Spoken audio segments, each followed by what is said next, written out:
Hi friends, I hope you're doing well and staying safe and healthy and not going too stir crazy. As you can probably tell from the title of this video and from my current attire, we are going to be talking about something a little bit different today, still somewhat related to writing, but also incorporating one of my other great loves, historical fashion. So if you're new to my channel, I have been very slowly researching and drafting a young adult novel set in the 1870s, and working on that has really gotten me thinking about the kinds of things that I like in historical fiction and the kinds of things that I dislike. Today we're going to talk about something I dislike. Before I get into it, I want to give a quick shout out to Redthreaded. I am wearing a corset that I made from a red threaded pattern. I also have several of their ready-made corsets, which I absolutely love. They do wonderful historical corsetry. So if you're interested in checking them out, I will link to their website in the description. They also have a YouTube channel, and I will link to that as well. Also, a quick disclaimer that I am going to be talking about mid to late Victorian corsets here. So that is the second half of the 19th century, since that is what I'm most familiar with. But if you're interested in learning more about corsetry from other eras, feel free to comment or send me a message and I can point you towards some good resources. Okay, so I am here today to talk about something that I feel like I see quite a bit in historical fiction that's really a pet peeve of mine, and that is a heroine who hates corsets to show that she is strong, independent, modern, what have you. Now, my rant about the problems with 20th and 21st century depictions of the corset is quite long and multi-layered. Shout out to 18-inch waists and literal suffocation. But for today's purposes, to keep this video from being too long and rambly, I am going to stick to this idea of rejecting corsets being a kind of shorthand for strong female character. But by the way, there was recently a panel here on YouTube of dress historians and historical costumers discussing the myth of the tiny Victorian waist and kind of why it's so pervasive and why it isn't true.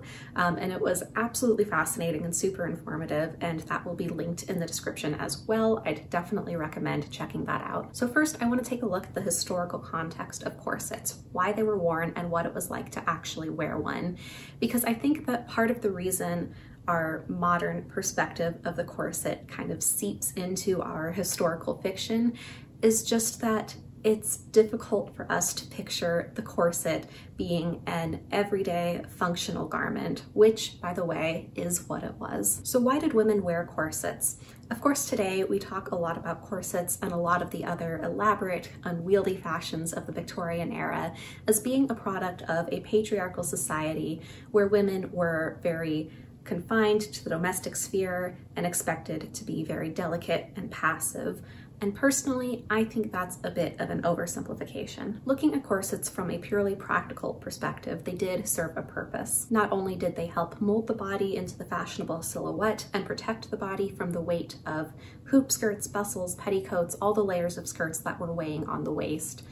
Fundamentally, corsets provided support for the bust. Wearing a corset in the 19th century would have been a lot like wearing a bra today. Certainly there are people who prefer not to wear a bra. We have different kinds of bras that serve different functions, and we might choose not to wear a bra when we're just like lounging around the house. But for the most part, it's just part of our daily life. It's part of our daily routine. Most of us who wear a bra probably don't give it a whole lot of thought, and while we're wearing a bra, unless it's very ill-fitting or like there's something really wrong with it, we're probably not very aware of it. So there are completely historically accurate reasons for a 19th century woman to choose not to wear a corset. I'm thinking specifically of like dress reform movements, but for the most part, the majority of women would have worn a corset every day, and they would not have seen those corsets as being particularly restrictive or oppressive or something that interfered with their ability to live their lives. Painful and restrictive are words that I see thrown around quite a bit in regards to corsetry, and I think from a modern perspective that's completely understandable. Most of us today have probably never worn a corset, and we tend to be used to very loose-fitting and stretchy garments, so of course to us it's going to feel restrictive. Also, a lot of the corsets that are readily available today are quite cheaply made and are not made to be very functional garments, so they end up being either very flimsy and not providing any shaping at all, or being very heavy and bulky and ill-fitting, and that can definitely make them uncomfortable, if not painful. But wearing a corset in the 19th century would have been a very different experience, and I think that it's important to try to understand that when we're trying to depict 19th century life. For some background, let's talk a bit about what corsets were made of. A lot of the modern corsets that you see are made with quite heavy fabrics, and then either very flimsy plastic boning or very thick, rigid steel boning. Now, steel boning isn't necessarily uncomfortable if your corset is cut well and it fits well and it's made with good quality materials. Most of the red-threaded ready-made corsets are made with steel boning, and all of the styles that I've worn have been perfectly comfortable. But keep in mind that steel boning wasn't even introduced until late in the Victorian era. Before that, it was common for Victorian corsets to be bound with whalebone, which is much more flexible and molds to the body very easily. The corset that I'm wearing now is boned with synthetic whalebone, which is a plastic boning designed to mimic the weight and flexibility of whalebone. You can see here, I have a bit here, and you can see that it is quite thin and very bendy, and both synthetic whalebone and real whalebone can be molded to the body with heat, meaning that Victorian corsets could start to take the shape of the wearer's body. So Victorian corsets would have been a lot more malleable than a lot of modern corsets, and would have depended more on the cut of the corset to create the shaping rather than relying on heavy materials to force the body into the desired shape. Another boning option that you see quite commonly in Victorian corsets is cording, which is where rows of cotton cord are sewn between layers of fabric to give the corset a softer, more flexible structure. A really great example of this is the Symington Pretty Housemaid corset. Symington was a corset manufacturer who left behind very interesting and very detailed records, including patterns that they used for their corsets, as well as plenty of sample corsets. I'll link in the description to a great video by Bernadette Banner where she examines some of these corsets, and I would definitely recommend watching that because she goes into more detail about a lot of the areas that I'm just kind of very quickly covering here. But anyway, the Pretty Housemaid is a great example of a corded corset, and as the name suggests, it was marketed specifically to working women, to women in domestic service. This corset was advertised as being very durable and affordable, and was also meant to be very easy to wear and be physically active in because, yes, even working class women wore corsets on a daily basis. They were not just for women of leisure. I also touched briefly on fabrics, so let's talk a bit more about that.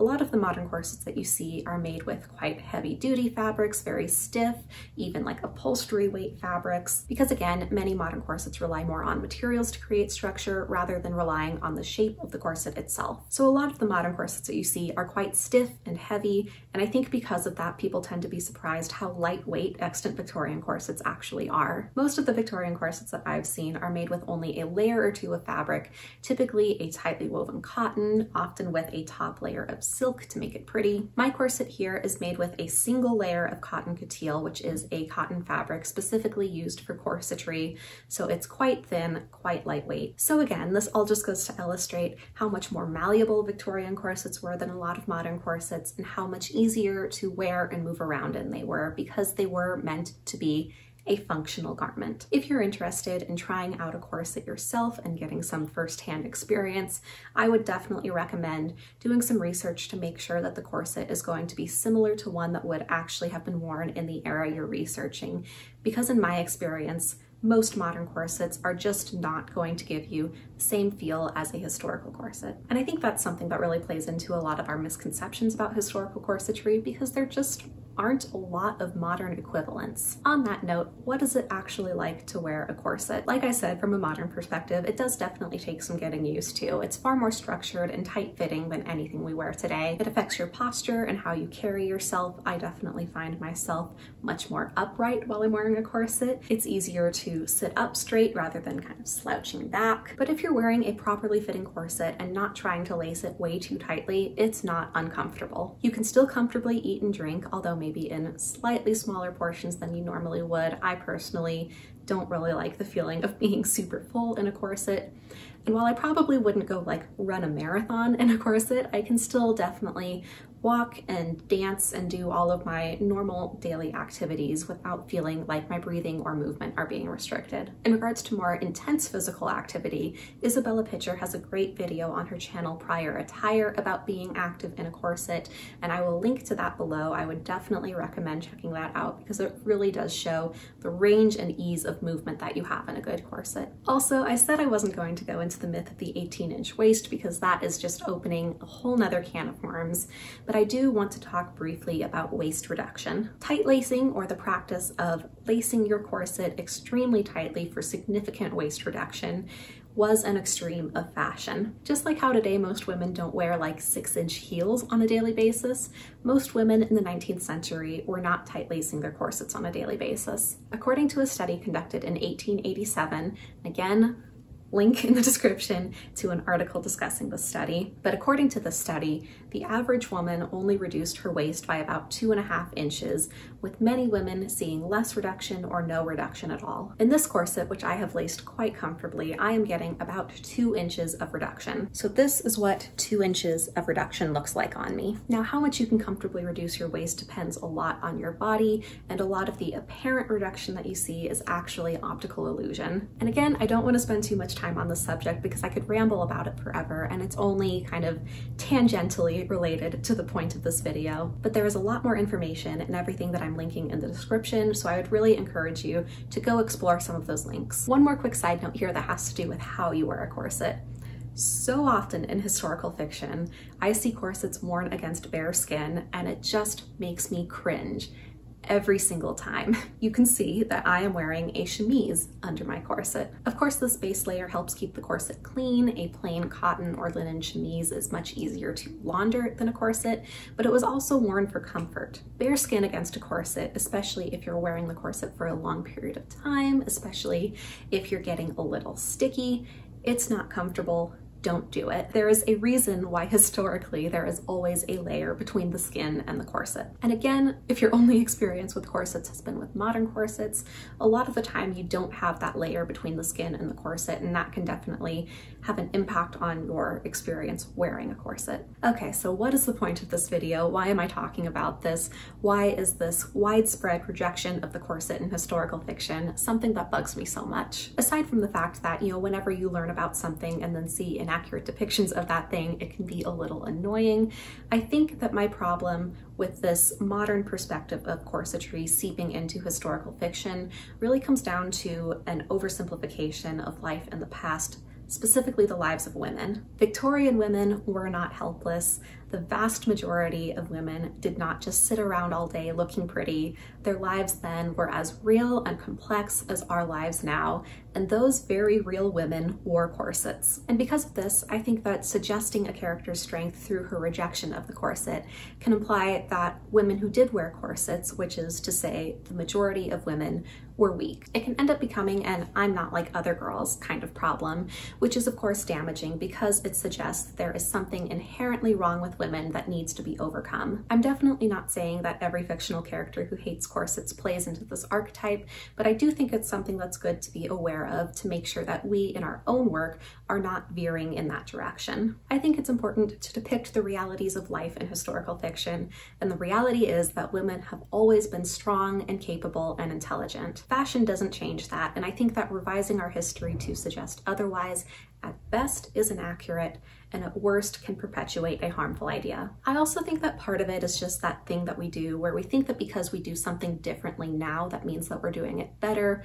or that we're smarter or more advanced than we were in the past. And that kind of thought process just completely overlooks the fact that we often are still having very similar problems now. It's not like once women stopped wearing corsets, everyone became super body positive. We still have these unachievable standards of beauty for women, only now instead of using some optical illusion to make our bodies appear closer to the ideal, we're now expected to either naturally have that ideal body or to physically alter our bodies through diet, exercise, and even surgery in sometimes very extreme ways, and often in ways that are just not achievable for most people. And I don't think I need to explain why that can be an extremely problematic and toxic mindset to have. I just feel like we need to be aware of that false narrative of progress in all areas when we're looking at history, including fashion. At the end of the day though, it's just something that I find interesting and that I always pay close attention to when I'm writing or reading or watching a piece of historical fiction. And if it's something that you will also think about now, then I've accomplished what I came here to do. So that is it for today. I hope that this video was interesting or informative in some way. Let me know if you'd like to see more videos along these lines, because I definitely enjoyed doing this and I would love to incorporate some more historical fashion content on my channel. Feel free to subscribe if you'd like to see more from me, and I will see you again soon.